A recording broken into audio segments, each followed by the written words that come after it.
Welcome back, everyone. Let's get right to our 3D drawing. It's going to be a landscape. I'm drawing a jaggedy line. And then over here, so this is a road. It's curving up. And here's a nice little hill.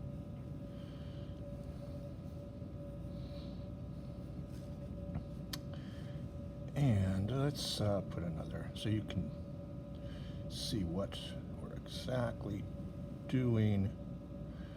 So here's going down a hill.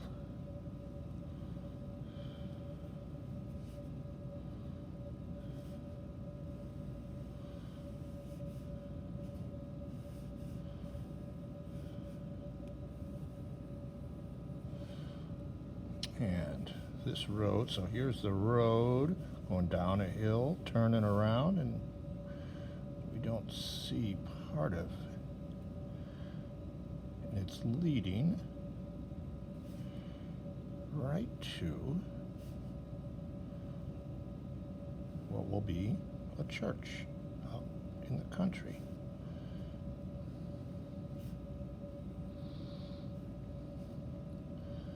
Here's the front door,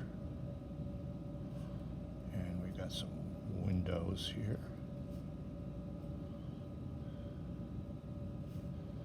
Now, before you took this class, this might be good enough for your church, but our drawing skills are so much more sophisticated, so I'm going to use this corner as my vanishing point.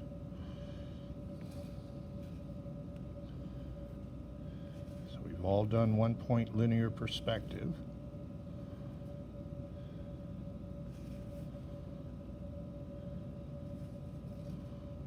So this is a nice little review. So this and this are just going to be parallel lines and straight down. Remember, in 1 point, lines are either horizontal, vertical, or they go to your vanishing point.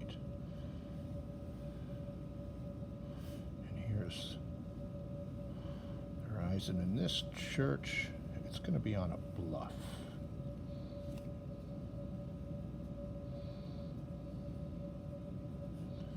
So at all the points, this is where you want your lines to go down. All right, so there's the basic outline. So let's add some details. So let's put a cypress tree that will help give us some perspective of depth.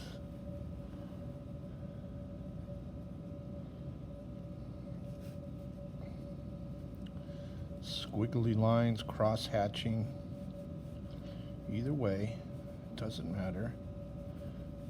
Use both. I think with foliage, squiggly lines work a little better. It gives it that sense that there's texture of a tree.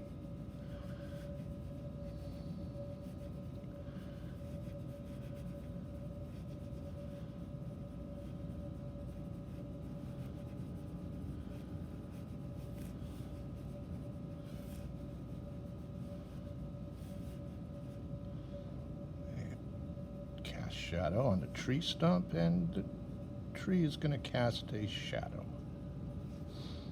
Okay. Let's put another cypress tree just to give us some perspective. And this one is going to be smaller, but it gives us that sense of depth.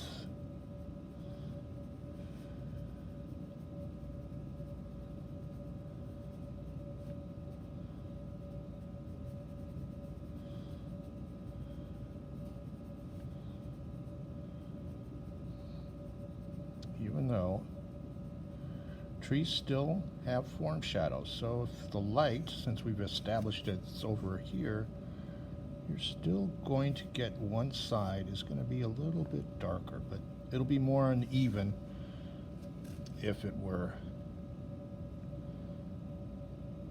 not foliage. So there's some church windows here.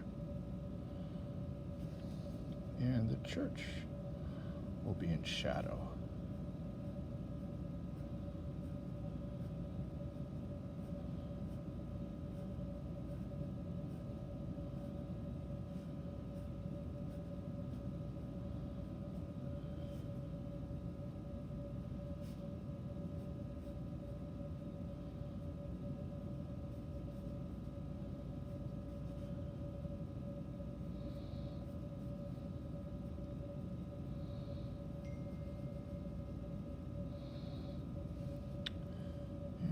church that's going to cast a shadow.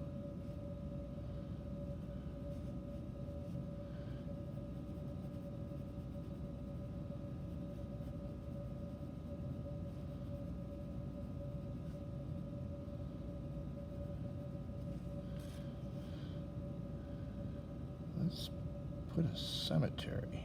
Like at a lot of old churches, they have a cemetery. And a lot of them have this obelisks.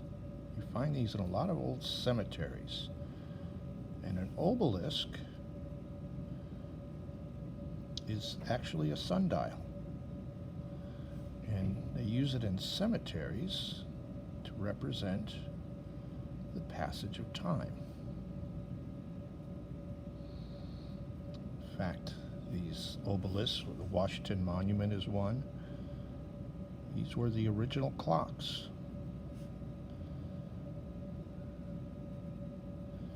First person who invented a watch as we know it. How would they know to set it? Well, they would consult a sundial, because that's really what a clock is. Just is measuring the passage, the movement of the sun.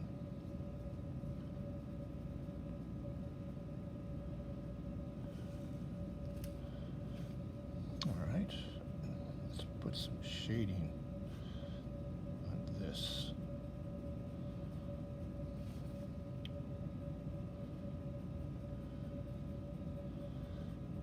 By making my lines kind of go into the direction that I wanted, it looks like this kind of bank is angled.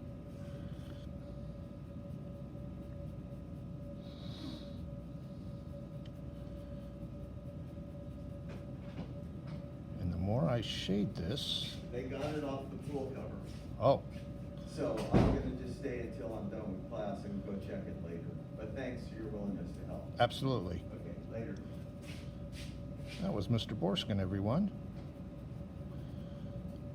So notice where I make it dark and where I leave it light. It looks like this is coming out and this is receding in. So this is where we use our values to indicate things. So let's review that watercolor video. So let's say you want this area to be green. Let's just take this area right here, and you want it to be green grass. So what you can do is take a wet brush with just water and carefully just wet this area with just plain water. Then come in with your green, so this area is wet, with your green watercolor, go over that area, and the watercolor does not want to expand to where it's dry. So it's a way of getting a clean, hard edge. So if you've got a blue sky and you don't want it to mix with, say, the green of this grass, wet the sky first with just plain water, then put in your blue sky, and the watercolor will run, but it will stop where it's dry. So you can do the sky first, then you can do the areas you want grass done. Watercolor dries so quickly, but by the time you got this done with your wet on wet, with your green watercolor, and then you worked on the sky, this would be dry. It dries in just a matter of minutes. So we're almost done with this drawing. I just want to do a little bit of shading.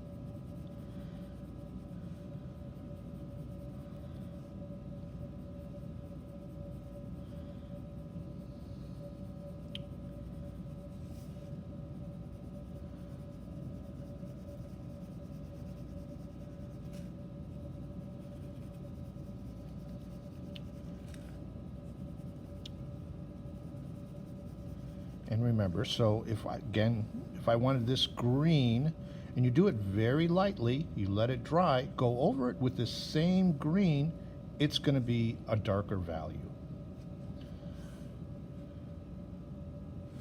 Oh, I just gotta put a cloud here. Let's just put a cloud. Clouds are so much fun. They're so dramatic.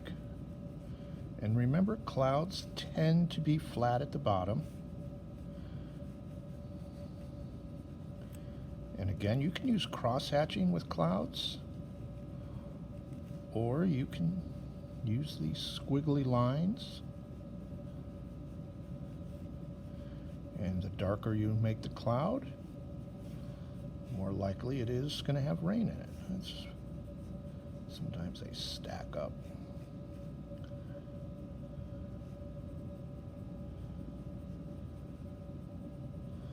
Clouds are really fun to draw, and they add a nice touch to your drawing.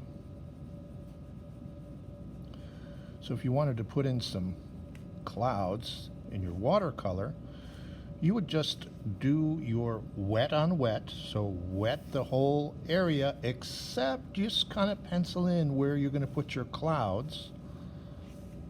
So then you put in your blue, and then usually it's a light, very light shade of gray, and you'll be able to get some very convincing and believable clouds. All right, church. Thank you, everyone.